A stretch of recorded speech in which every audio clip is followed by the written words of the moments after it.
Բաստիոնի տաղավարում այսօր հյուրընկալել ենք Պատմության ինստիտուտի տնօրեն ակադեմիկոս Աշոտ Մելքոնյանին։ Բարև ձեզ, պարոն Մելքոնյան։ Պարոն Մելքոնյան, այսօր իշխանությունը անթաքույց խոսում է հայոց պատմությունը վերաիմաստավորելու, ինչ-որ բաներ, չգիտեմ, մոռացության մատնելու, չկենտրոնանալու մասին։ Ինչպիսին է դրան ձեր վերաբերմունքը։ Բազմիցս առիթներ եմ ունեցել այդ մասին խոսելու եւ ասել եմ հետեւյալը. Մասնագիտական զանազան հարցեր են մեզանում քննարկվում առանց մասնագետների մասնակցության։ Հիմա տեսեք, Արևմտյան Հայաստան, Արևմտյան Ադրբեջան, Արարատ թե Արագած, հայոց պատմություն թե Հայաստանի պատմություն, իրական Հայաստան, պատմական Հայաստան, այս ամենի մասին խոսվում է առանց մասնագետների մասնակցության։ Եվ սա նման արդեն, այսպես սովորություն է դարձել բոլոր բնակավարներում եւ երբ հարցնում ես այլ մասնագիտության տեր մարդկանց, կրկնում են, որ նույն վիճակը նաեւ մեզանում է։ Գիտեք, ես երիտասարդական տարիներից շատ եմ հրապուրվել Շամիլ Շամիրյանի Բորոգայթ փառացով։ Երբ գալիս ես նոր իշխանության, դու ժողովրդավար ես, դու լսում ես ժողովրդի ձայնը, կամաց հարմարվում ես աթոռին, հետո երբ կողքից սկսում են քեզ գովաբանել, դու հարմարվում ես այդ վիճակին, հետո արդեն ինքդ ես պահանջում, որ քեզ գովաբանեն եւ քո խոսքը իրենց համար հնչում է որպես վերջին ճշմարտություն։ Ահա մեզանում ցավոք սրտի բոլոր իշխանությունների ժամանակ նման երևույթ տեղի ունեցավ եւ երբ որ ղեկավարությունը սկսում է տարապել անսխալականության բարդույթով, այլևս մասնագետի կարիք չի ունենում, որովհետեւ շրջապատը հարմարվում է իրեն, երբ որ ինքը ասում է որևէ հարցի վերաբերյալ իր կարծիքը, այդ կարծիքը ընդունվում է միանշանակ ձևով, բեկման ենթակա չէ եւ այդ կարծիքը հայտնողը եւս սկսում է հավատալ դրան, որ սա վերջին ճշմարտությունն է եւ արդյունքում ստացվում է այնպես, որ մասնագետները բոլորը մնում են լուսանցքից դուրս։ Հիմա բազմաթիվ անգամներ մենք խոսել ենք այս մասին, այս թեմաներով, մեր կարծիքը հայտնել, բայց ցավալիորեն մի անգամ չի եղել, որ մեզ կանչեն, հարցնեն, ասեն, թե ինչ է ձեր կարծիքը, կամ եթե մեր կարծիքը, որ մենք հայտնել ենք, նաև գրավոր տարբերակով, ուղարկել ենք նաև նախարարություններ եւ այլն, ոչ մեկը հաշվի չի առել եւ կարծես թե մենք համերաշխվել ենք իրենց հետ, որպեսզի հասարակության մեջ ստեղծվի այդպիսի տպավորություն, թե իբր մասնագիտական կարծիքը մեզանում հարգված է։ Իրականում այդպես չէ։ Պարոն Մելքոնյան, ես փորձեմ այսպես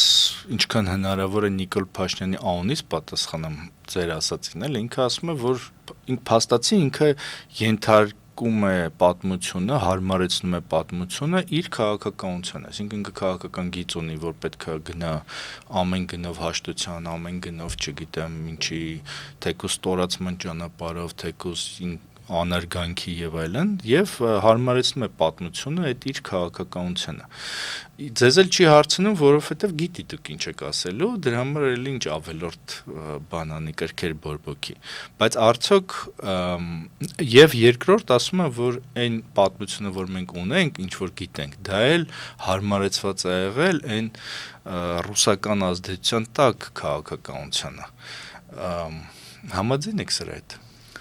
Բերեմ մի օրինակ, երբ որ վաղ միջնադարի պատմությանը վերաբերող հատորը տպագրվեց եւ որը հրապարակավ, որի մասին վարչապետը արտահայտվեց, ասելով, որ ինքը ծանոթացել է եւ բարձր գնահատեց այդ հատորը, հեղինակներին շնորհակալություն հայտնեց, բայց միաժամանակ ասաց, որ ինքը այն կարծիքին է, որ սա գրված է փաստորեն կոնյունկտուրայի դիրքերից, խորհրդային ժամանակով, այսպես ասած, մոտեցումներով։ Հիմա կուզեի հարցնել, վաղ միջնադարի պատմությունը գնահատել այսօրվա տեսանկյունից եւ դարձյալ ասել, որ դա պատմական Հայաստանի դիրքերից է գրված, բացարձակապես իրականությանը չի համապատասխանում։ Այսինքն, ինչ է ստացվում Պապ Թագավորի քաղաքականության մասին խոսելիս, պիտի Պապը այն ժամանակ մտածեր, որ Ախուրյան Արաքսը չի կարելի անցնել, նրանց աջ ափին հայտնվել, որովհետև դա արդեն իրական Հայաստանը չի, այսինքն նա պետք է մոտ 1700 տարի հետո պատկերացներ, որ լինելու է փոքրիկ խորհրդային Հայաստան, որի հիմքի վրա կյանքի է կոչվելու երրորդ հանրապետությունը, եւ ստացվի, որ դա արդեն իրական Հայաստանը չէ։ Հիմա տեսեք, ես երբեմն հումորով ասում եմ հետեւյալը, որ եթե մենք այդ սկզբունքով առաջնորդվենք, ստացվում է այնպես, որ Մեսրոպ Մաշտոցը չի ծնվել, բայց մահացել է։ Ինչու՞։ Որտեղ Մեսրոպ Մաշտոցը ծնվել է Տարոն գավառի Հացեկաց գյուղում 361 թվականին։ Հացեկաց գյուղը գտնվում է Մշո դաշտում, Արաքսից աջ, այսինքն աջ ափին, բավական հեռու, եւ բարեբախտաբար, քանի որ Վահան Ամատունին նրա աշակերտն է եղել, նրա մահանալուց հետո նրան ամփոփել է իր պապենական կալվածքում Օշականում եւ ստացվեց, որ ինքը իրական Հայաստանում թաղվել է, բայց չի ծնվել, քանի որ ոչ իրական Հայաստանում պիտի ինքը ծնված լիներ։ Գիտեք, այսպիսի մոտեցում չի կարելի ընդհանրապես հանդես բերել։ Ասեմ ձեզ հետեւյալը. ոչ իրական Հայաստան եւ այսպես իրական Հայաստան։ Արդյոք որևէ մի երկրի ղեկավար կամ մասնագետներ, նաեւ պատմաբաններ երբևէ խոսել են այն մասին, որ կա ոչ իրական արաբական աշխարհ եւ իրական արաբական աշխարհ այսօրվա 20 քանի պետություններով հանդերձ, կամ ֆրանսիացի պատմաբան որևէ մեկը կամ քաղաքական գործիչ կասեր, որ եղել է իրական Ֆրանսիա, որ այսօր կա իր տարածքով հանդերձ Ֆրանսիայի Հանրապետության տարածքը, եւ Նապոլեոն Բոնապարտ չի եղել, որտեղ դա ոչ իրական Ֆրանսիայի պատմությունն է, կամ չգիտեմ, հույները չխոսեն Ալեքսանդր Մակեդոնացու մասին, որովհետեւ նրա տարածքը կայսրության հասնում էր ընդհուպ մինչև Հնդկաստան։ Ուրեմն սա ոչ իրական Հունաստանն էր։ Բոլոր ժողովուրդների պատմության մեջ սահմանների մշտական փոփոխություններ են եղել է բուն հայրենիք, հայկական լեռնաշխարհ 400,000 քառակուսի կիլոմետրով հանդերձ, ճակատագրի բերումով, լինելով խաչմերուկներում, մենք անընդհատ ոտնատակ ենք գնացել տարբեր նվաճողների կողմից եւ Հայաստանը նվաղել, փոքրացել եւ դարձել է 29,743,000 քառակուսի կիլոմետր դժբախտաբար։ Հիմա մենք պետք է զգուշանանք այդ Հայաստանը պահպանելու համար, չխոսենք մյուս Հայաստանի իրական Հայաստանի մասին, երբ աշխարհն է մեր մասին խոսում։ Աշխարհի քարտեզներն են խոսում։ Տասնյակ եւ հարյուրավոր քարտեզներ տպագրեցինք մենք եւ հազարավոր քարտեզներ կան աշխարհի երեսին, որտեղ պարզ տարբեր լեզուներով արամերենից սկսած մինչև հունարեն ու լատիներենով ավարտած կամ արաբերենով Էրմենիստան, Արմենիա մայոր, Արմենիա մինոր, ուրեմն իրական Հայաստանը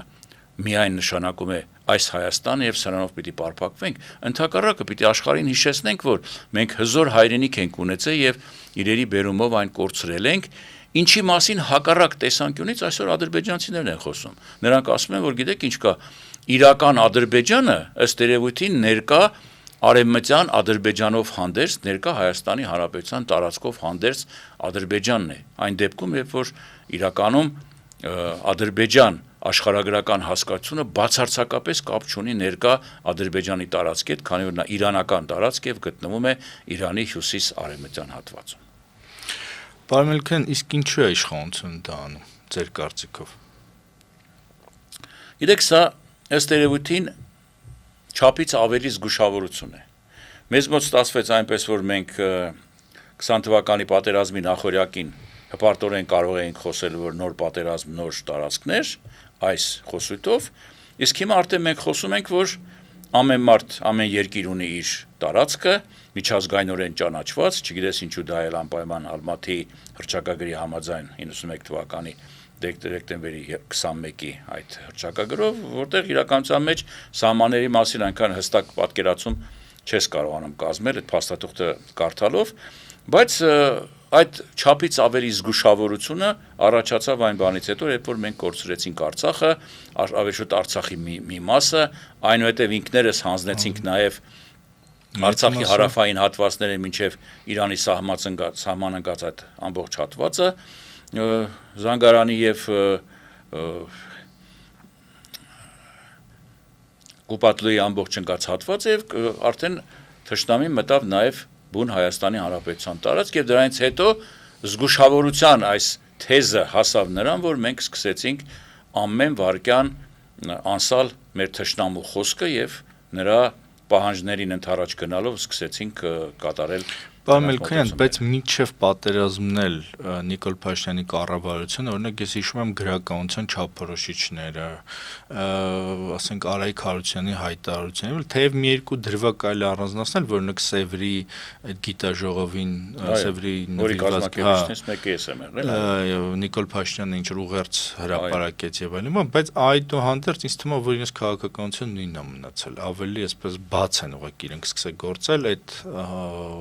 բանը տալով, էլի։ Հիմա դուք կարծում եք, որ փոխվել է այդ քաղաքականությունը պատերազմից հետո, թե իրականում նույն բաններ ուղղակի թաքունը դարձել է բացահայտ։ Շատ հնարավոր է տեսական առումով դա արդեն կար, մինչ պատերազմը, հետո պատերազմից հետո դա դարձավ լիարժեք համոզմունք եւ մտավ գործողության մեջ։ Այսինքն տեսեք, որևէ այսպես զգայուն խնդրի շուրջ այսպես անմիջական մտքեր չեն նետվում հանրությանը, զգուշավորությամբ 1-2-ը շոշափում են, ասվում է դրա մասին, հետո սկսվում է քննարկում, հետո աղմուկ, հայոյանքներ, աչից ձախից եւ վերջում կամաց ժողովրդին հարմարեցնում են այդ վիճակի հետ, նրան հանդարտեցնելով, որ այո, այս տարբերակը եթե չեղավ, կլինի նորից պատերազմ։ Այսինքն պատերազմով անդադ կարելի է ժողովրդին վախեցնել եւ անդադ գնալ զիջումների եւ հիմա երբ որ խոսք է գնում սահմանադրության մեջ նախաբանի փոփոխության կամ վերացման մասին, բնականաբար եթե եղավ այդ հանդրակվի ասվածը, հանդրակվեի նախորյակին անպայման քարոզչությունը կտարվի այդ ուղղությամբ, որ եթե այս հատվածները չանենք Լեռնային Ղարաբաղին վերաբերող Հայաստանի հետ միավորման այս հատվածը չանենք, որը նախաբան է իրականության մեջ սահմանադրության բուն տեքստի մեջ չի մտած, ինչը նաև կարելի ասել, որ Ադրբեջանն էլ ունի նման բաներ, որոնք որ բնականաբար մեզ դուր չեն գալիս, ուրեմն հոգեբանորեն ժողովրդին կտրամադրեն, որ սա միայն թելադրված է անվտանգության նկատառումներով եւ ժողովուրդը կարող է նաև հավանություն տա նույնիսկ այդ հատվածը սահմանադրությունից հանելու այդ մոտեցմանը։ Ձեր ասածը շարունակեմ, պարոն Մելքոյան, դուք ասում եք այդ օրինակը կոնկրետ հայոց ցեղասպանության մասով կա, որ սկզբում մի պատգամավոր հայտարարեց, որ եկեք ցուցակագրենք ովքեր են զոհվել ցեղասպանության ժամանակ, հետո չանցած մի տարի կամ մի տարի անց Նիկոլ Փաշինյանն ասաց, պիտի հասկանանք ինչու է եղել, ինչ է եղել, որով կասկածի տակ դրեց, հիմա մի տեսակ ոնց որ հետ են քաշվել, դա չի երևում, բայց այնուամենայնիվ հայոց ցեղասպանությունը կարծում եմ, որ թուրքական պահանջը ամենակարևոր պահանջներից մեկն է, որ մենք հրաժարվենք, ինչ եք կարծում, կարող է այնպես լինի, որ Հայաստանի կառավարությունը հրաժարվի հայոց ցեղասպանությունից։ Համենայն դեպս հիմա հրաժարվելը, որ դարտակին քաղաքականության բաղադրամաս չի կազմում։ Այդ մասին հրապարակավ հայտարարվեց բարձր մակարդակով, որ այլևս այդ խնդիրը մեր արտաքին քաղաքականության ուղեծրում չկա։ Այն դեպքում, երբ որ մենք 2000-ականների սկզբին ունեցանք ցեղասպանության միջազգային ճանաչման բում, որովհետև դա դարձել էր քաղաքականության մաս, երբ որ օտարները տեսնում էին, որ Հայաստանի Հանրապետությունն ինքն է այս խնդիրը տանում առաջ եւ բնականաբար իրենք եւս միանում էին մեզ եւ պատահական չէ, որ 2001-2004 թվականների ընթացքում բազմաթիվ երկրներ մեկը մյուսի հետևից ճանաչեցին հայոց ցեղասպանությունը։ Նույնիսկ քրեականացնող բաներ կան։ Այո։ Տեսեք այդ քրեականացման մասին, չէ՞, երբ որ ժամանակին խոսում էին այն մասին, թե գիտեք, կարելի է քրեականացնել ժխտում ընդհանրապես հերքում հայոց ցեղասպանության, ժողովրդի մեծ մասը ընդվզեց, թե ամոթ է դա Հայաստանի Հանրապետության համար նման բան մտածել, արդյոք կգտնվի մի հայ անձնավորություն, որը որ նման մտայնություն ունենա, որ կարելի է քրեորեն միայն պատժելի դարձնել եւ ժողովրդին պարտադրել, որ նրանք հանկարծ չհամարցակվեն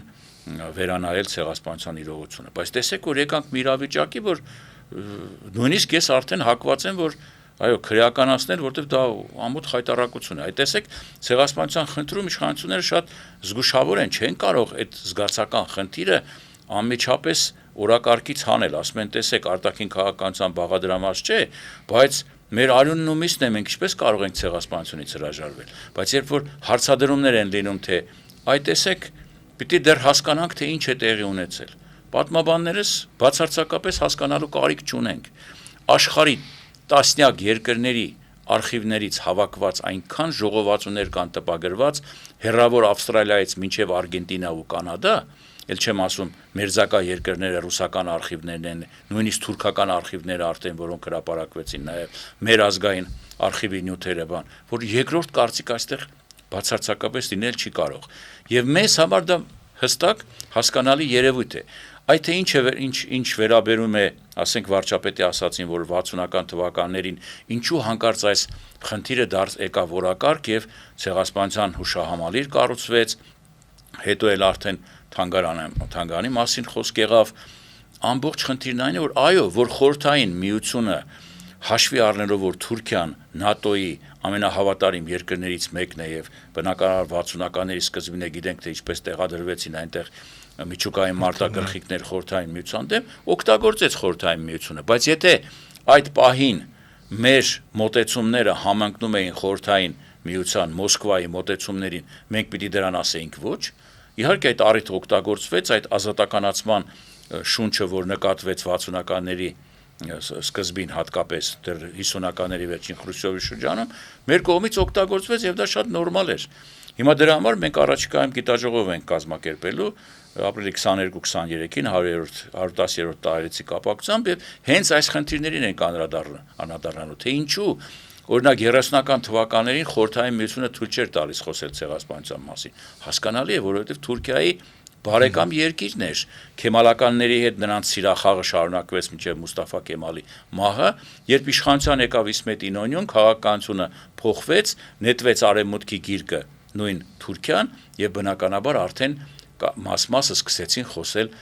կոտորածների մասին, ցեղասպանություն բառը դեռ չկար եւ խոսվեց պետական մակարդակով խորհրդային ղեկավարության կողմից տարածքային պահանջների մասին, ինչը արվեց 45 թվականի ամռանը Պոտսդամի կոնֆերանսում Ստալինի ցուցումով դա արեց արտաքին գործերի ժողովրդական կոմիսար Մոլոտովը, ասելով, որ հայ եւ վրաչ ժողովուրդները իրենց պատմական պահանջներից չեն հրաժարվել, որտեվ 18 թվականին օգտվելով առիթից Թուրքիան այդ տարածքները զավթել էր։ Հասկանալի է, քաղաքականությունը փոխվել է եւ մենք այդ պահը պետք է անպայմանորեն օգտագործենք։ Սա հասկանալի է։ Օրինակ, ասենք Արարատ Միրզոյանը պաշտպանել է ցեղասպանության թեմայով, եղել է ինստիտուտի գիտաշխատող եւ շատերը կան, որ նույնիսկ պատմությամբ են պաշտպանել, ձեր ասպիրանտներն են եղել, գիտաշխատողներն են եղել եւ այլն։ Բայց օրինակ հնարավոր չի պատկերացնել, որ Ռուսաստանում, ասենք, պաշտպանած մեկը հետո վեր կենա, ասենք, հակառուսական ինչ-որ բաներ խոսի կամ Թուրքիայում պաշտպանի, հետո հակաթուրքական բաներ խոսի։ Արդյոք դա համակարգի թուլության մասին չի խոսում, որ բացի, ասենք, ինչ-որ պարտադիր քննություններից, չգիտեմ ինչերից, նաև արժեքային բաներ կան, որոնք սովորաբար այս համակարգերում այդպես բաց չեն երևում, բայց ասենք երաշխավորներ, գիտական ղեկավարներ, որ հսկում են, չգիտեմ, հետևում են դաստիարակությանը, մտքին եւ այլն։ Արդյոք սա չի նշանակում, որ մեզ մոտ դա թույլ էր։ Տեսեք, որպես գիտնական հարցին պատասխանեմ։ Ինձ համար անընդունելի ու անտանելի է քաղաքական կոնյունկտուրը ասվածը,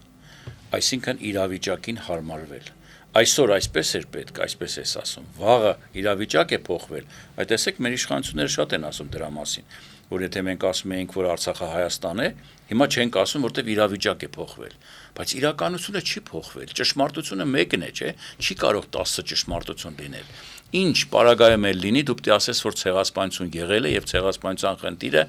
ոչ միայն վտանգավոր է այդ խնդիրը հետապնդել, այլև ընդհակառակ անվտանգության խնդիր է։ Այ մենք միշտ ասում էինք, որ որքան մենք ցեղասպանության մասին խոսենք, աշխարհով մեկ Թուրքիայի իրական նկարագիրը, պատկերը ներկայացնենք որպես ժխտողական երկիր,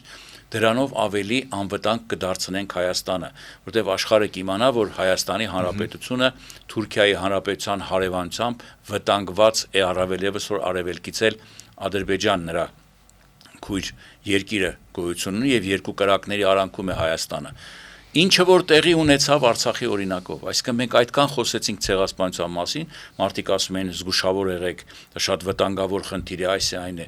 աշխարհը չարձագանքեց, սա ուրիշ հարց է, կամ մենք չկարողացանք 100 պատշաճի ներկայացնել խնդիրը եւ արդյունքում մենք երկրորդ ցեղասպանության ականատեսը դարձանք, որովհետեւ ըստ 48 թվականի դեկտեմբերին հայտնի Ռաֆայել Լեմկինի կազմած բանաձևի, որը ՄԱԿ-ը ընդունել է, ցեղասպանությունը նաեւ պարտադրանքի ուժով մարդկանց իրենց հայրենի բնօրաններից հեռացնելը, ինչը որ տեղ ունեցավ Արցախում արդեն 20 թվականին առաջին փուլով, 23-ում վերջնականապես երկրորդ փուլով։ Պարոն Մելքյան, բայց ամեն դեպքում, եթե սա տեսած լինեիք կամ այս ընթացքը, այդ մարդկանց կընդունեիք որպես ասպիրանտ, որպես թույլ կտեիք, որ պաշտպանեին։ Գիտեք, արդեն սա կնշանակի, որ դու կանխակալ մոտեցում պետք է ունենայիր մարդկանց նկատմամբ, կամ եթեով չի լինում պատմությունը։ Եթե Միրզոյանը պաշտպանել է ատենախոսություն, որի թեման է հայոց ցեղասպանության Միացյալ Նահանգները, որտեղ խոսում է նաև այն մասին, որ Միացյալ Նահանգները զանազան մակարդակներով այսպես թե այնպես անդրադարձել է հայոց ցեղասպանության խնդրին, որ Թուրքիայի հետ հարաբերություններում դա միշտ հաշվի է առել, դա եղել է նաև ճնշման միջոց Թուրքիայի վրա, մշտապես այսպես հսկողություն պահպանելու համար, բնականաբար, եթե դա գիտականորեն բավարարում է այն պահանջները, որոնք որ դրված են ատենախոսության հեղինակի առջև եւ նա կատարել, ինչպես կարող ես ասել, թե չէ, մենք գիտեք դեմ էինք այդ մոտեցմանը։ Վերցնենք մեկ ուրիշ պատգամավորը, ինչպես օրինակ ասենք Վլադիմիր Վարդանյանն է, չէ, որը եւս ցեղասպանության թեմայով պաշտպանել է եւ այն ժամանակ բավական գոհ են եղել։ Հիմա բնականաբար խնդիրներ կան, մոտեցումներ, որոնք մեզ համար ընդունելի չեն, որոնք քաղաքական բնույթի են, բայց գիտությունը մի բան է, քաղաքականությունը մի այլ բան է։ Այստեղ պետք է լինես անաչառ եւ կրկնում եմ, գիտության մեջ անպայմանորեն պետք է առաջնորդվես միայն ճշմարտության անաչառ մոտեցման սկզբունքով, այլապես դու քաղաքական կոնյունկտուրայի ուժով կվերադառնաս խորհրդային ժամանակներին եւ կսկսես արդեն քամուն պարտադրել փչել մյուս կողմից, որը որ անընդունելի եւ հակագիտական։ Պարոն Մելքոյան, եկեք անդրադառնանք ավելի մեծ մի հարցի, ակադեմիայի ներկայվիճակին, խնդիրներին։ Նախ ինչ է կարծում, կա հիմա հայկական գիտություն։ Շատ բարդ հարց տվեցիք, ասեմ ձեզ, որ այո, հայկական գիտություն, այս հայկական բառը անպայմանորեն պիտի առջևում դնել, որովհետև որքան էլ ասեն, թե գիտությունը չի կարող լինել ազգային, բայց իրականության մեջ ազգային լինում է, առավել ևս երբ կա հայագիտության ոլորտը։ Հիմա մեզանում ցավոք սրտի այս ոլորտը ոչ միայն պետականորեն իմ պատկերացմամբ չի խրախուսվում, այլև երկրորդ պլան է մղվել։ Արհամարվում է բացայտ։ Տեսեք, մենք վերադառնում ենք գիտության 1920-30-ական թվականների վիճակին։ Մենք որտեղից սկսեցինք հայրենական գիտություն ստեղծելու գործընթացը։ Դա սկսվեց առաջին հանրապետության շրջանում, իհարկե արմատները տանում էին ավելի մյուս շրջանները, տանում էին Մխիթարյաններ, տանում էին մեր 19-րդ դարի վերջի 20-րդ դարի դասականներ, բոլոր առումներով հանդերձ, եւ այս մթնոլորտը կյանքի կոչեց 20-ական 19 թվականին Երևանի պետական համալսարանի կյանքի կոչվելը մեջտեղ եկավ, հետո իներցիան շարունակվեց խորհրդային տարիներին եւ գիտության ու արվեստի ինստիտուտը ստեղծվեց 20-ականների կեսերին, այնուհետև դրա հիմքի վրա արդեն մատենադարանն սկսեց գործել, Էջմիածնից հետո տեղափոխվեց Երևան, 1935 թվականին ստեղծվեց Արմֆան, Արմյանսկի ֆիլիալ Ակադեմիա Նաուկ ՍՍՍР, ԽՍՀՄ գիտություն ակադեմիա հայկական մասնաճյուղը, որի հիմքի վրա հայրենական պատերազմի ամենաթեժ օրերին Հովսեփ Օրբելին, մեր հայրենակից աշխարհահռչակ արևելագետ, որ Էրմիտաժի տնօրենն էր, նոր էր իրականացրել էվակուացիան այդ ահռելի քանակության էքսպոնատների, որով փրկեց ոչնչացումից այդ էքսպոնատները, թողեց Լենինգրադը, եկավ Երևան եւ 43 թվականին հայոց մեծերի հետ միասին ստեղծեց Աճարյանի, Աբեղյանի, Վիկտոր Համբարձումյանի հետ մեկտեղ ստեղծեց Հայաստանի գիտությունների ակադեմիան։ Եվ հիմա մենք հայտնվեցինք մի իրավիճակում, որ չգիտես ինչու, իմիջիայլոց դա բոլոր իշխանություններին է վերաբերում, նաև նախկիններին, որոնք պես կամարորեն են վերաբերում գիտության նկատմամբ, ասում են, գիտեք ինչ, ակադեմիան միայն սպառող է եւ արդյունք չի տալիս, եւ մեր ակադեմիայի ժողովներից մեկի ժամանակ մի վարչապետ, երբ որ այդ խնդիրը առաջ բերեց, ու գործածում էր անդադ իր ելույթի մեջ ադդաչա օտար բառ ասում էր, ուր ադդաչա, այսինքն ինչով եք դուք վերադարձնում մեր տված գումարները, մեկը շատ խելացի հարց տվեց եւ վարչապետը մնաց ծանր վիճակում, ասաց, երբ որ Վռամշապու Հարքան ուղարկում էր Մաշտոցին հայոց գրերի գյուտը ստեղծելու համար, ասում է վերադարձից հետո հարցրեց, թե ադդաչան ինչ կան է, ամբողջ դահլիճը ծիծաղեց։ Գիտությունը այնպիսի բան է, որ տասնամյակներ շարունակ կարող է սպասելի արդյունքը չտա եւ հանկարծ դնի պորտկում եւ այն տարիների գումարները, որոնք ծախսվել են, անմիջապես կարող են վերադարձվել։ Իսկ հումանիտար հայագիտության ոլորտում գիտությունը այնպիսի բան է, որ առաջին հերթին ինքնություն է ձևավորում, պատմական մտածողություն, հայրենասեր մարդ, քաղաքացի, առանց հայագիտական առարկաների դա հնարավոր չէ։ Եվ հիմա տեսեք ինչ է ստացվում։ Հայտարարվեց, որ ըստ երևույթին Գիտությունների ակադեմիան դա խորհրդային ժամանակվա վերապրուկ է։ Ամոթ է նման բան ասելը։ Ակադեմիան միջնադարից գոյություն ունի։ Մեր համալսարանները միջնադարյան եւս ակադեմիաներ էին, կամ Եվրոպայում ակադեմիաներ կային, գերմանական, ֆրանսիական, որոնք ընդօրինակվեցին Պետրոս Մեծի կողմից Ռուսաստանում 1721-ին, որի հիմքի վրա ստեղծվեց Ռուսաստանի կայսերական ակադեմիան, որը դարձավ ԽՍՀՄ գիտությունների ակադեմիա իր մասնաճյուղերով եւ դրա հիմքի վրա էլ 43 թվականին ստեղծվեց գիտությունների ակադեմիան եւ այդ գիտությունների ակադեմիան ազգային արժեքի վերածվեց։ Եվ հիմա մարդիկ ասում են, որ չգիտեք ինչ կա, գիտությունը պետք է զարգանա բուհերում, այդ թող բուհերում էլ զարգանա, երբ որ Երևանի պետական համալսարանում կա հայագիտության ինստիտուտ, չէ,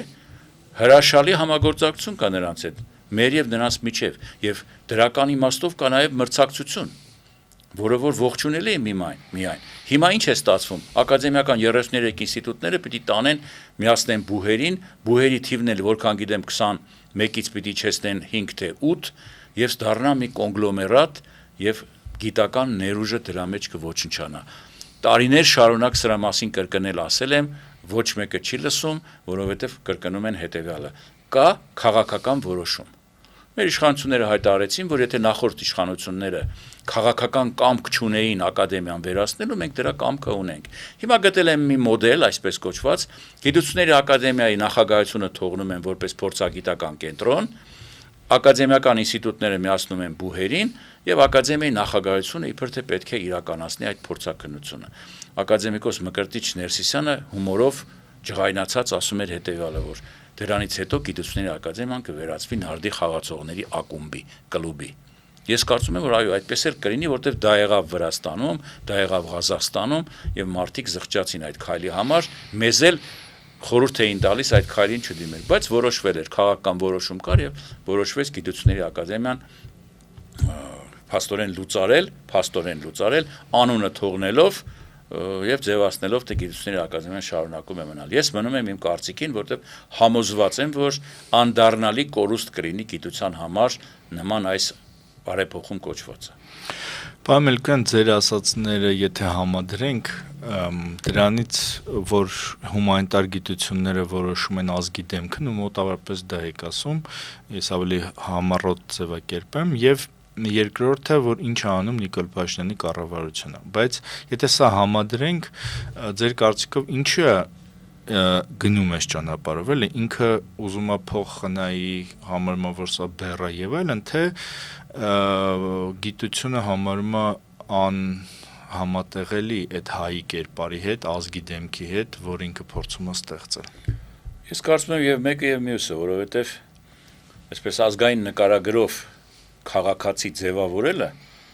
այսօր այնքան էլ մոդայիկ չէ, որովհետև դա համարվում է այսօրվա այսպես կոչված գլոբալիզմի պայմաններում հետամնացության դրսևորում։ Այսինքն պետք է լինես աշխարհի մյուս երկրների ժողովրդավար երկրների նման քաղաքացի, լայն մտահորիզոնով, քո ազգային պատկերացումները, սնապաշտություն, այսպես պետք է մոռացության տաս եւ միայն առաջնորդվես համաշխարհային արժեքներով։ Ախր բայց դա թյուր բան է, պարոն Մելիքյան, ասենք ֆրանսիացիները իրենց ազգային ունեն, անգլիացիներն իրենց ազգային ունեն, սնապարտության կողմնակից չենք մենք սնապարտության, բայց մենք գտնում ենք, որ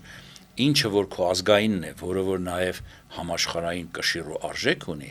դու պիտի կարողանաս որպես ազգ մատուցես աշխարհին եւ աշխարհը դա կարող է ընկալել։ Միանշանակ է սա, բայց մեզանում այդ մոտեցումը չկա եւ գիտությունը այս տարբերակով ավելի կառավարելի կդառնա, որովհետեւ հիմա դուք տեսեք, մի նախագիծ է պատտվում, որի համաձայն ինստիտուտների, գիտահետազոտական ինստիտուտների ղեկավարները ոչ թե պետք է կոլեկտիվի կողմից ընտրվեն, ինչպես մինչև հիմա կա, այլ հոգաբարձուների խորհուրդ է լինելու, ընդ որում 50+1-ի հոգաբարձուների կազմը առաջադրելու է կառավարությունը։ Պետք է երեխա լինես միամիտ, որ չհասկանաս ինչ է նշանակում։ Նշանակում է ցանկացած անձնավորության կարելի է դարձնել ուզած հաստատության ղեկավար։ Այսինքն որքան էլ այդ գիտական անձնակազմը նախապատվությունը տա այս կամ այն գիտնականին որպես ղեկավարի, 50+1-ի պարագայում իշխանությունը կանցկացնի այն մարդուն, որ իր համար ցանկալի է։ Պարոն Մելքոյան, բայց հնարավոր էր, ասենք, Ռոբերտ Քոչյանի ժամանակ դառնալ ինստիտուտի տնօրեն առանց իր հավանության կամ Սերժ Սարգսյանի հավանության։ Հիմա իրենք ուղղակի դա օրինականացնում են այդ Ուրեմն հարցը ուղղեք մեր երկրորդ եւ երրորդ նախագահներին, թե Աշոտ Մելքոյանը երբ դառնում էր տնօրեն, իրենք տեղյակ էին կամ ընդհանրապես գիտեին իմ մասին։ Օրինակ, երբ որ 2002-ին ես ընտրվել եմ տնօրեն, ոչ էլ ինձ գիտեին, առիթ եղավ մի անգամ Մովսես Խորենացու շքանշան պիտի տային ակադեմիայի աշխատակիցներին, այդ թվում նաև ինձ Ֆադեյ Սարգսյանը ակադեմիայի նախագահը ինձ ծանոթացրեց երկրի նախագահի հետ, ոչ էլ ինձ ճանաչում էր, գիտեր ով եմ։ Պարոն Մելքոյան, ակադեմիայի թեման Թեպետ դա չի նշանակում, թե այդ նախկին ղեկավարության մոտեցումները գիտության նկատմամբ ինձ համար ընդունելի են։ Բացարձակապես, այն ժամանակ էլ այդ պատտվում էր, թե արդյոք մեզ պետք է գիտությունների ակադեմիա։ Նախկին նախագահներն են նման բաներ ասել։ Պարոն Մելքոյան, ես շատ կարճ ժամանակ եղել եմ գրականության ինստիտուտի գիտքարտուղարը եւ ես հիշում եմ, որ այդտեղ թղթերով լիքը գրքեր պետք է հրատարակված լինեին եւ այլ նույնիսկ հրատարակված էին, բայց դրանք իրական չկային։ Օրինակ, ասենք, հայ գրականության, պատմության եւ տեսության 7 հատորակ պիտի լիներ, որը թղթերով կար, բայց իրականում չկար այդ բանը եւ կարծեմ դրանից մի գիրք է մենակ տպագրվել Սարինյանի խմբագրած այդ մի հատոր, երրորդ հատորն է կարծեմ նկլիշ տեսել։ Պարոն Մելքոյան, բայց արդյոք ակադեմիան անում էր իր առաջ դրած խնդիրը։ Մեծ հաշվով որ նայեք, էլի պատմության ինստիտուտը չհաշվենք։ Շատ լավ, նախ մեր ինստիտուտի օրինակով ասեմ ես, պետության կողմից պատվեր իջեցվեց, որ մեզ պետք է հայոց պատմության ակադեմիական նոր բազմահատորյակ, ինչը որ մենք արեցինք, պետությունը ֆինանսավորեց, մենք պատասխանը տվեցինք, վերջին հատորն է մնացել, 7-ը տպվել է, 8-րդն է մնացել, այսինքն առաջին հատորի առաջին գիրքը, որը վաղնջական ժամանակներից մինչև Ուրարտու պետության պատմությունն է ընդգրկում, որը որ արդեն թղթի վրա կա, թեպետ ֆինանսավորում դեռ չկա, բայց կարծում եմ վերջում կգտնենք եւ պետության կողմից չի ֆինանսավորվել, բայց կտպագրվի։ Այս հարցում հնագետների հետ միասին շատ այսպես ինտենսիվ աշխատում ենք։ Այն, որ նման բաներ լինում են գիտության ոլորտում, ես կասկած չունեմ, բայց համենայն դեպս, երբ որ պետ պատվեր է լինում, ֆինանսավորումը իջեցվում է եւ այս դեպքում եթե դու չկարողանաս քո արժեվ դրած խնդիրը իրականացնել, բնականաբար պիտի պատասխանատվության ենթարկվես։ Չեմ կարող ուրիշ ինստիտուտների հետ կապված ասել, բայց որ դրանք կենսական նշանակություն ունեցող հատորյակներ են, որոնք պիտի անպայմանորեն տպագրվեն, միանշանակ է։ Այնպես որ ակադեմիան, որ պիտի բարեփոխվի, պիտի կամ բարեփոխվեր, այսպես ասեմ, արդեն դա այստեղ երկրորդ կարծիք լինել չի կարող։ Բայց գիտեք ինչ կա, շատ ցածր աշխատավարձով, որ տարիներ շարունակ եղել է, իհարկե վերջին շրջանում բավականաչափ վիճակը փոխվել է, նախորդ տարիների ցածր աշխատավարձի պայմաններում այդպիսի պահանջներ դնել ակադեմիայի աշխատակիցների առջև դա եւս ճիշտ չէր, որովհետեւ մարդիկ հենց այդ ոլորտում սկսում էին աշխատել, զգում էին, որ չեն կարողանում ընտանիք պահել, թողնում հեռանում էին։ Կարող եք երևակայել, որ վերջին 10-15 տարվա ընթացքում մենք արդեն մոմի լույսով փնտրում ենք ասպիրանտներ, խելացի երեխաների բերենք գիտություն։ Ասում են, սկզբում 5000 դրամ էր ասպիրանտի թոշակ, հետո դարձավ 30,000, հիմա դարձել է 60,000։ Ես 5000 դրամ ստացա։ Այո, մարդիկ ասում են, որ մենք այս թոշակով ինչպես արդեն ընտանիք ենք կազմում, այն տարիքում ենք լինում, որ ընտանիք ունենք, ինչպես կարող ենք այս ոլորտում ասել, եւ մանավանդ որ խելացի լեզվաիմացական բարձր կուլտուրայով երիտասարդներ են լինում, թողնում հեռանում են ոլորտից կամ էլ սկսում են համատեղել լավագույն դեպքում, եթե մանավանդ ասենք այդ կառույցի նկատմամբ հարգանք ու պատկառանք են պահպանում այդ ասպիրանտները, այն էլ տասնամյակներ շարունակ ձգձգվում է կամ պաշտպանում են կամ չեն պաշտպանում։ Եթե լինի պետական այնպիսի ֆինանսավորում, եթե 200-300,000 գոնե դրամ թոշակ ստանա ասպիրանտը խորհրդային տարիներին, մեզ ասում էին տարվա մեջ դուք 1 ամիս շարունակ իրավունք ունեք խորհրդային միության ցանկացած հանրապետություն մեկնել գործուղման աշխատել ցանկացած արխիվում պետության հաշվին այսինքն 3 տարի շարունակ 3 ամիս իրավունք ունենք մենք արխիվներում աշխատել ինչ որ անում էինք Մոսկվայի, Օդեսայի, չգիտես Կիևի զանազան արխիվներում որի արդյունքում բնականաբար ավելի շատ գիտական արդյունք էին կարողանում ապահովել։ Եկեք Իրանի չտենք խորհրդային միությանը, մանավանդ որ Այդ տեսեք հիմա մենք մանավանդ որ այս վիճակում ենք հայտնվել, խորհրդային ժամանակվա դրականը իրեն զգացնել է տալիս, գիտեք։ Պարմելքան, բայց հիմա աշխատավարձը բարձր է, չէ՞, Այո, հիմա բարձր է, բայց իհարկե պայմաններն էլ խստացված են, երբեմն չափազանցված, լավ է վերջին շրջանում բավական այսպես բուրըն պայքարի արդյունքում որոշակիորեն զիջումներ եղան, որտեղ այդ ՄԳՇ կոչված միջազգային գիտական այդ հանդեսներում տպագրվելու պահանջը շատ խիստ էր, չունեիր, ուրեմն դու այլևս աշխատել իրավունք չունես եւ նույնիսկ մինչեւ լաբորանտ չես կարող աշխատել այս կամ այն գիտական հաստատությունը։ Պարմելքան, բայց այդ որոշումը, որ իբր այսպես չափորոշիչ է եւ գիտությունը բերում է ինչ որ բանի, որտեվ եկեք համաձայնենք, որ իրոք կար այդ խնդիրը, էլի, որ ինչ որ բաներ, լալահառաշ տեքստեր գիտության անվան տակ տպագրվում էին տարբեր բան, բայց մյուս կողմից էլ եթե դա տպագրվում է անգլերեն եւ հայերեն չկա Scopus ամսագիր, դա նշանակում է, որ հայերեն սարքում են կենցաղային լեզու։ Օրինակ ես Վահան Տերյանի, ասենք, տաղաչափության մասին ինչ բան գրեմ, որ անգլերեն բանում պետքա դա հրատարակեմ։ Լավ, բարբարագիտությամբ չեք զբաղվում։ Բարբարագիտությունը կամ ինչ է։ Բարբարագիտության տեքստը երբ որ կարդում ես, նույնիսկ լինես հումանիտար ոլորտի մասնագետ, էլի կարող ես չհասկանաս։ Կամ լեզվաբան նույնիսկ լինես կարող ես չհասկանաս, էլ ուր մնաց դա ռուսերենով կամ անգլերենով տպագրես բարբարագիտական օգուտ։ Եվ երկրորդը ես լսել եմ իմ պատմաբան ընկերներից, որ արդեն ռուսական, չգիտեմ, եվրոպական տարբեր հանդեսներ Արցախի վերաբերյալ հոդվածներ չեն ընդունում։ Ասում են, որ սա այլևս չեն քրեական։ Ճիշտ է։ Եթե նախապես իմանայր նման հարց կտակ, ես կարդայի այն տեքստը, որ ստացել ենք, օրինակ ասենք, եթե չեմ սխալվում, Վոլգոգրադի համալսարանի Վեսնիկ կոչված ամսագրից, որտեղ գրված է հետևյալը, որ ձեր տեքստերում գործածվում է Արցախ բառը, որը մեզ համար անընդունելի է,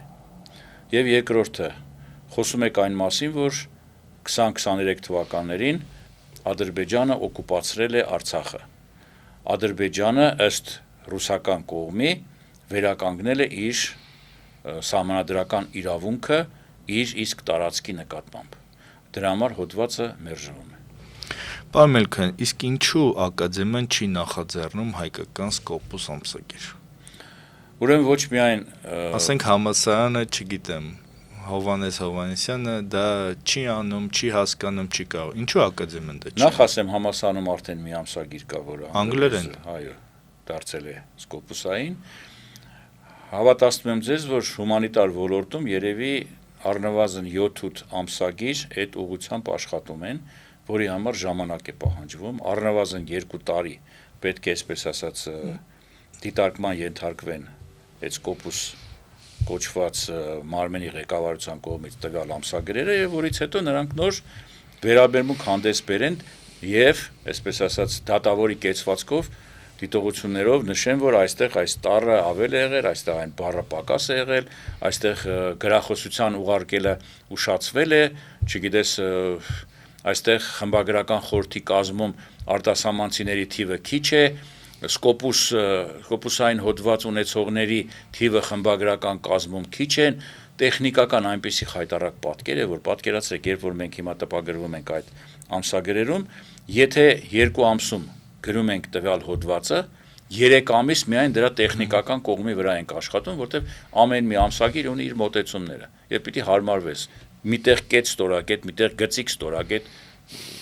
մի խոսքով։ Պարոն Մելքոնյան, ես երևի մի 20 տարի անձամբ մոտիկից հետևում եմ, էլի գիտության, ակադեմիայի, չգիտեմ, տարբեր հարցերի եւ այսպիսի մի օրինաչափություն եմ նկատել, որ այդ ընթացքում մի քանի անգամ այսպես ալիքներ են բարձրացել, որ չգիտեմ, տարկետման իրավունք, աշխատավարձերի խնդիր, սրա խնդիր, նրա խնդիր եւ այլն, բայց օրինակ այդ բյուջեի ֆինանսավորման բանը միշտ այդ ալիքները ավարտվում էին ակադեմիկոսների աշխատավարձերի բարձրացմամբ եւ ինչ որ ներքին չերևացող պայմանավորվածություններով, էլի։ Օրինակ ես այդպիսի բան հիշում եմ,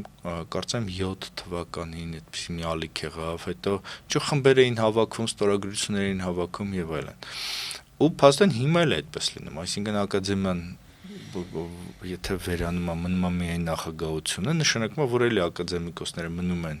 իրենց փողը երևի նաև մի քիչ էլ ավելանում է, որ իրենք ցայն չհանեն եւ բայց մնացածը մնում են դուրս։ Հիմա կարող ենք ասել, որ այս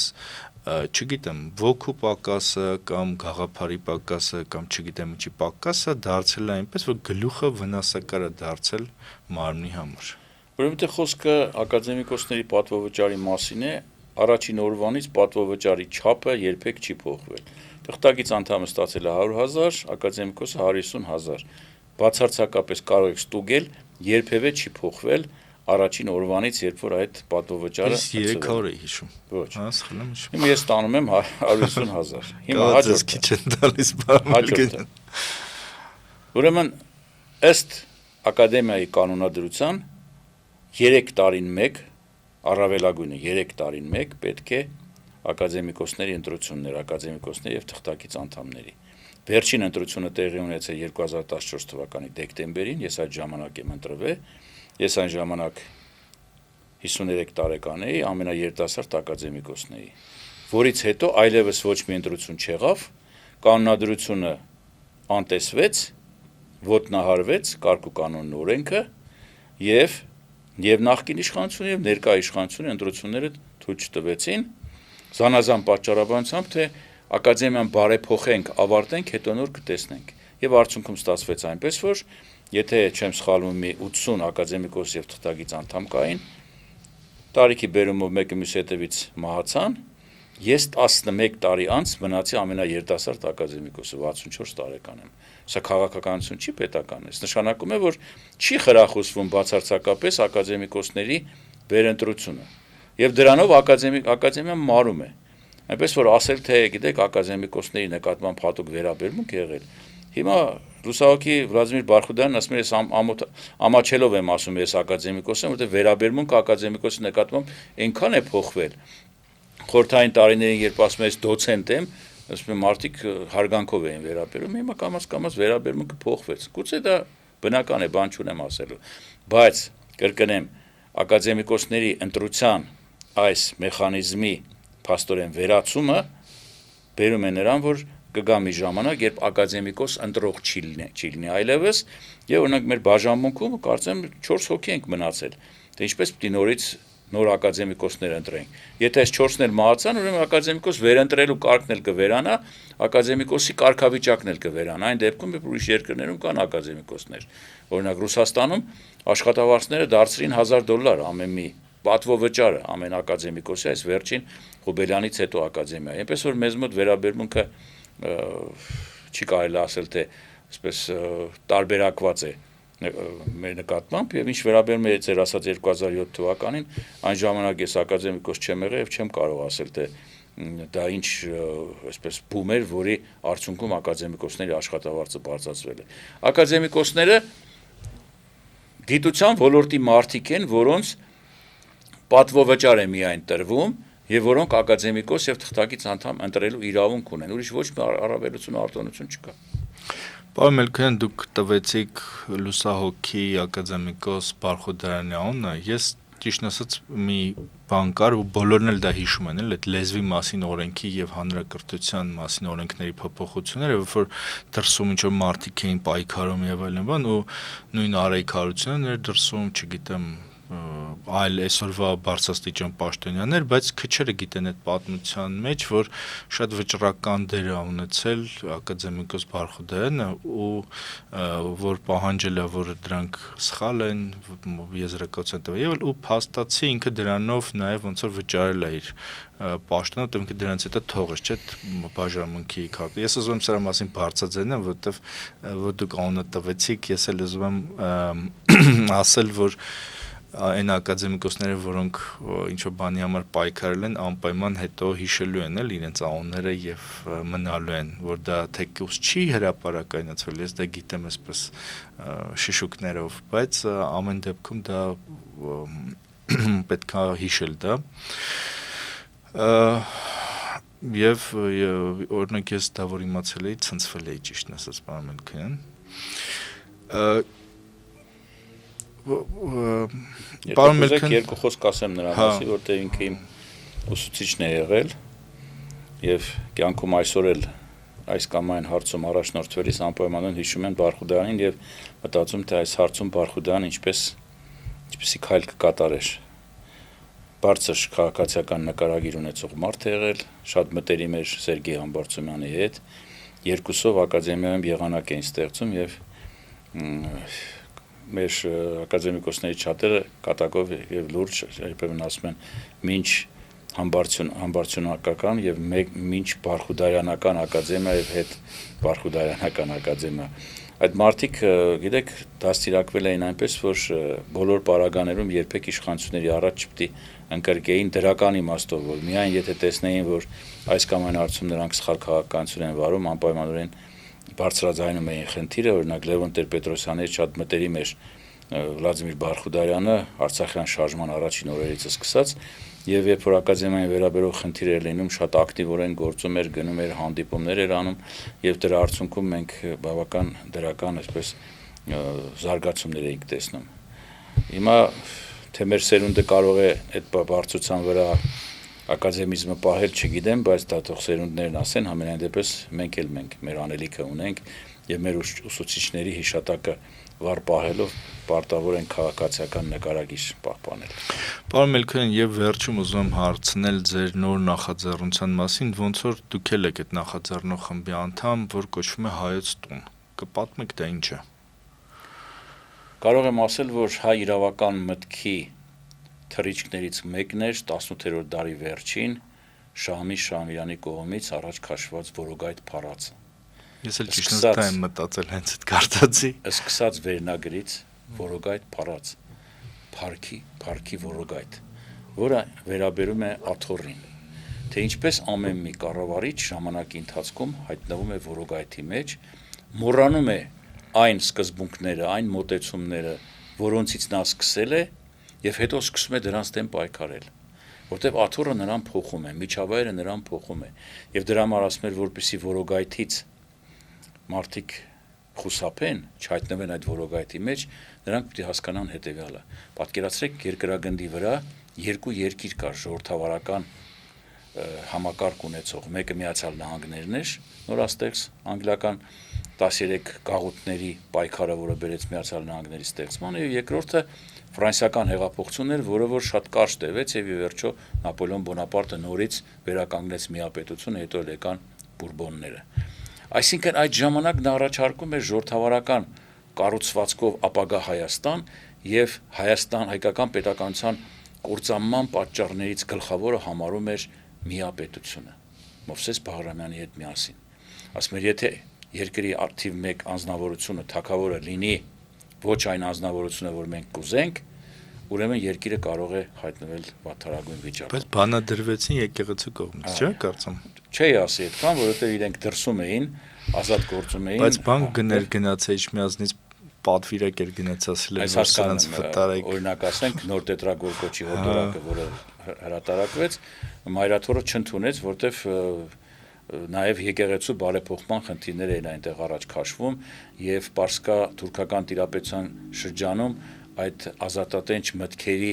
առաջադրումը կարող էին վտանգավոր թվալ, դրա համար եկեղեցի նման ոտեցում հանդես բերեց։ Ինչևէ,